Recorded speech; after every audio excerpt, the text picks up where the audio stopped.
Hello everybody and welcome to hole number 6, a par 5 of the Glenmonarch Estates in the Glenmonarch 9-hole cup. Video sponsored by Golf Clash and Playdemic.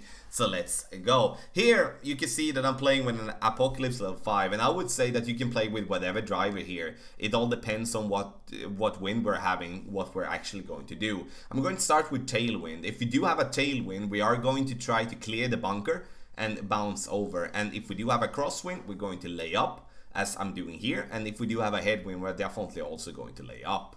And I would say that if we do have a crosswind, change to play with a quarterback, give yourself, you know, the accuracy in the ball guideline to help you with your drive. If we do have a headwind like this, then you should choose the driver with the most distance that you're having, so you don't have to overpower your drive. You can also see that the view is dark, and that's not something that is going to be in the 9-hole cup. This is an older recording used due to me not finding the other recording in the regular tour play. So therefore I'm using this one to be able to display this as a guide. It's not that the route is going to change, it's still going to be the same type of play we're going to do. Second shot is also wind dependent. If we do have a headwind or a crosswind, we're just going to back up and we're going to bounce before the bunker there over to the next fairway. Now when I'm having very high level clubs, there is a possibility to go directly over the bunker and the rough. We're going max overpower to land it there, but I do believe that backing up, using side spin, also using top spin and a little bit of curl would be the better way to go, instead of having to try to risk a max overpowered shot.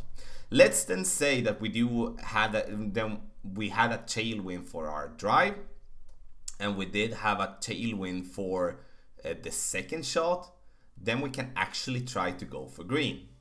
And go for green would be with a power slice most likely, or with just a max curl shot with either a big dog or with a cataclysm. But that is with tailwind, and that is, I would say, the only way on this course so we can reach the green in 2. Not something that, you know, if it happens, it happens. It's going to be tough eagle nonetheless, but it's going to be possibility. If we do have a crossing or a headwind all the time here on this hole, there is just going to be a general birdie hole, because we're going to, as you can see, we have a long way left towards the pin, and we will have to approach the pin with a long iron. So that is not going to be something that is not a guaranteed drop in any form with a long iron from distance. We're going to be close, but it's not something, once again, that we can rely on the ball dropping in the hole.